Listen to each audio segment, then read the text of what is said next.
देखिए, अभी भारत कंटेम्पलेट कर रहा है कि हम रेसिप्रोकल टैरिफ लगा दें, और रेसिप्रोकल टैरिफ जो हम लगाएंगे वो एल्युमिनियम और स्टील पे लगाना तय है। उससे अमेरिका की इकोनॉमी को थोड़ा झटका पहुंचेगा, पहुंचाना पड़ेगा, झटका देना पड़ेगा। हर चीज पे नहीं लगाएंगे।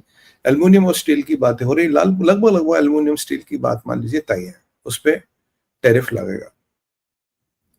अभी जो है इन्होंने हम पे टैरिफ लगा 25%, जी आपसे ट्रेड डील नहीं हुई, अब 25% अब रशिया से तेल खरीदते हो। ये उन्होंने पब्लिकली जो ड्रामा किया, जी रशियन तेल के पीछे हम आपसे आप पे टैरिफ लगा रहे हैं। पर यूएस और ईयू जो रशिया से ऑयल, फर्टिलाइजर्स, मेटल्स, यूरेनियम खरीदता, उस पर कोई बात नहीं है, वो तो सब ठीक है, उस पर तो हमें कोई नहीं लगाएंगे।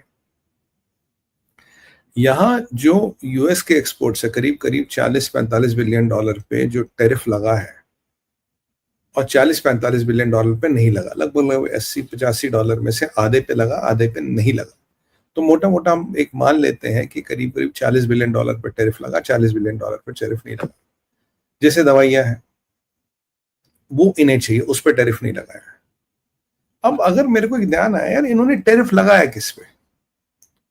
अगर मैं टैरिफ देखूं तो किस पे लगाया? टेक्सटाइल्स पे लगाया है, ज्वेलरी पे लगाया है, इंजीनियरिंग गुड्स पे लगाया, फुटवेयर पे लगाया, लेदर पे लगाया है, मछली पालन जो फिश वगैरह एक्सपोर्ट होती थी उस पे लगाया है।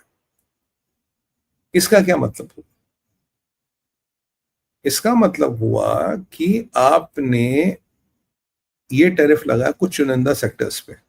क्राइटेरिया केवल ये नहीं कि अमेरिका को किससे फायदा है, नुकसान है, इन सब चीजें से भी अमेरिका को फायदा है, नुकसान नहीं है अमेरिका को। समझिए, ऐसे नहीं कि दवाई सस्ती होगी तो अमेरिकन जी जाएगा और दवाई महंगी होगी तो मर जाएगा। ये सब चीजें भी जो जाती है, ये भी तो अमेरिका ही जा रही थी ना। अगर कल को ये महंगी होंगी या नहीं मिलेंगे, ज्यादा पैसे देने पड़ेंगे, नुकसान तो अमेरिकन का ही है ना, अगर आप बाइंग के पर्सपेक्टिव से देखें। बट अगर मैं सेलिंग के पर्सपेक्टिव से देखूं, मैं आई फ्लिप द टेबल्स, मैं इसको सेलिंग के पर्सपेक्टिव से देखूं, ज्यादा नुकसान सेलर का है, बायर का उतना नहीं है। क्योंकि अगर ये अगर मैं एक प्राइस पॉइंट से बाहर निकल जाता हूं तो एक अल्टरनेट मार्केट उस प्राइस पॉइंट पे आएगा। वो अल्टरनेट मार्केट कहीं ना कहीं पाकिस्तान, बांग्लादेश, चाइना और ऐसी मुल्कों से आता है जिनके साथ हमारे कोई अच्छे मैत्रीपूर्ण संबंध नहीं है। ठीक है। अब ये इसने कोशिश की थी कि भाई यूएस ट्रेड टॉक्स के ठीक पहले लगाए, भारत को घुटनों पे लाए, भारत आया नहीं। अगर आप एक बात देखिए, अगर रशियन तेल का बहाना केवल होता, जी रशिया से आप तेल ले रहे हो, ये ले रहे हो, तो वो सेक्टर ही क्यों उठाए गए जो 100% मेक इन इंडिया में आते हैं? ये जो जितने भी नए सेक्टर हैं, ये 100% मेक इन इंडिया सेक्टर्स हैं, और ये 100% मेक इन इंडिया सेक्टर्स बहुत कंपीट कर रहे थे दुनिया भर के बड़े मार्केटों के साथ।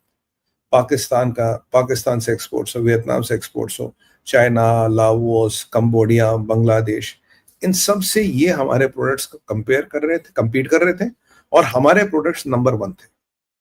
अब आप जानते हैं कि मोदी जी आए तो उन्होंने दो ही चीजें बोले, मेक इन इंडिया और आत्मनिर्भर भारत।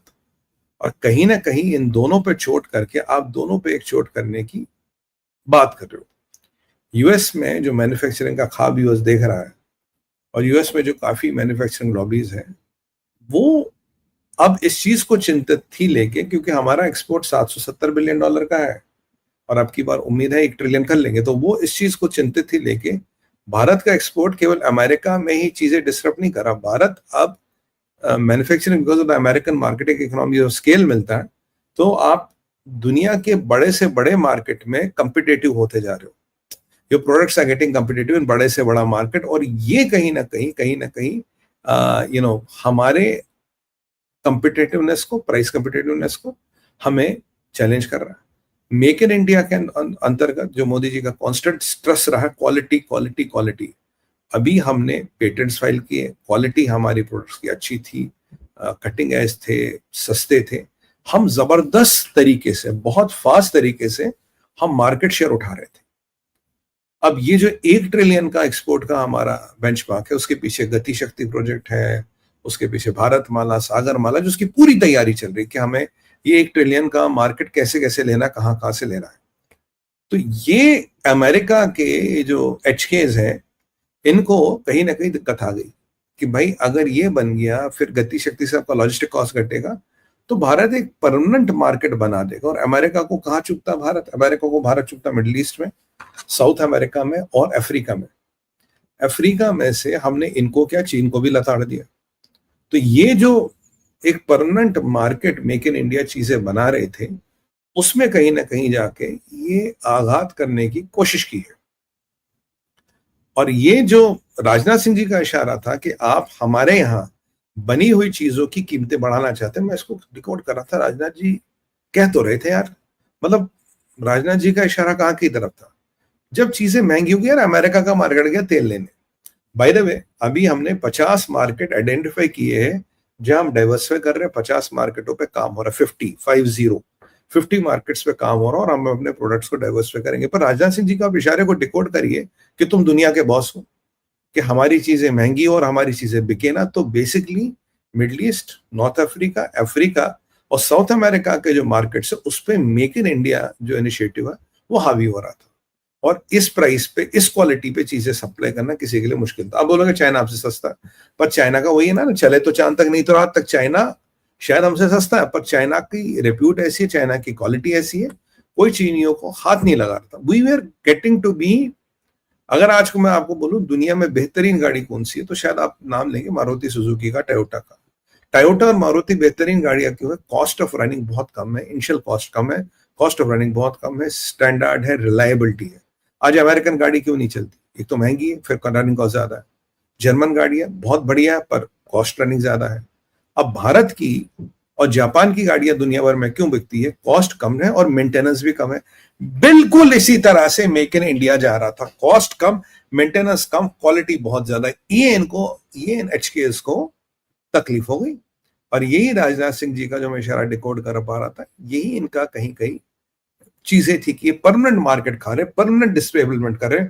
और जहां आपकी गाड़ियां, जहां आपका सामान बिकता है, वहां कहीं ना कहीं आपका सॉफ्ट पावर, आपका स्टैचर भी चलता है। आप G7 की सैंक्शंस के सामने नहीं झुक रहे हो। आप G7 को कोई दुनिया का वो शाही फरमान या खुदाई फरमान नहीं मानते आप, क्योंकि इन्हें लगता था G7 मतलब ना वो power centre of the world है। G7 और G7 के दिखाए हुए डिक्टेट्स पे इंडिया नहीं चलता। ट्रंप का जो एक मिड टर्म इलेक्शन है, उसमें ये मैन्युफैक्चरिंग कर रहा था, पर मैन्युफैक्चरिंग के लिए जगह कहाँ है? कौन अमेरिका में बनी चीजों को खरीदेगा? अमेरिका में बनी चीजें अमेरिका के लिए भी अनवाइबल है। और हमारी चीजों पर टैरिफ लगाने का मतलब ये है कि अमेरिका में बनी हुई चीजें थोड़ी वाइबल हो जाएंगी। मान लीजिए ये यहां से पेन जाता था $2 में, अब इसने कर दिया $3 या $4। हो सकता है अमेरिका में भी कोई $3-4 में ये बना दे, 4.5-5 में भी बना दे।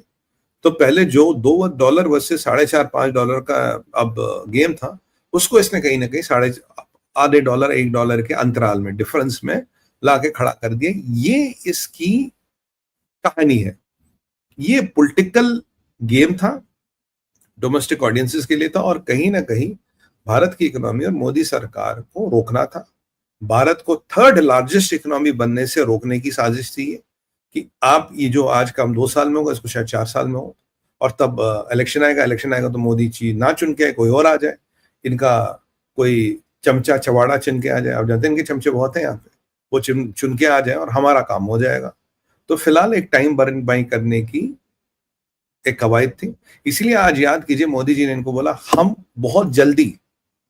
अब राजनाथ सिंह जी का स्टेटमेंट देखिए, आज मोदी जी का स्टेटमेंट देखिए। पहले राजनाथ सिंह जी ने कहा, मैंने आपको बताया, आज मोदी जी ने कहा बहुत जल्दी नंबर 3 इकोनॉमी की तरफ भाग रहे हैं, बहुत जल्दी हो जाएंगे। तो मतलब जो तुम्हारा आइडिया था कि मेक इन इंडिया को बर्बाद करना, इकोनॉमिक ऑफ स्केल्स वाले मार्केट को तबाह करना, अल्टीमेटली इंडियन चीजों की दुनिया भर में जो पकड़ बन रही थी, जो इंडिया की पावर उनके साथ बन रही थी, उसको कहीं ना कहीं रोकना।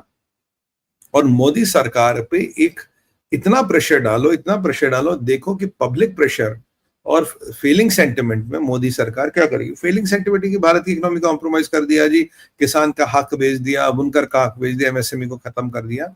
और जो हमारा मेक इन इंडिया का जो पीछे जो व्हाट यू कॉल बैकबोन है, वो कहीं ना कहीं एमएसएमई है।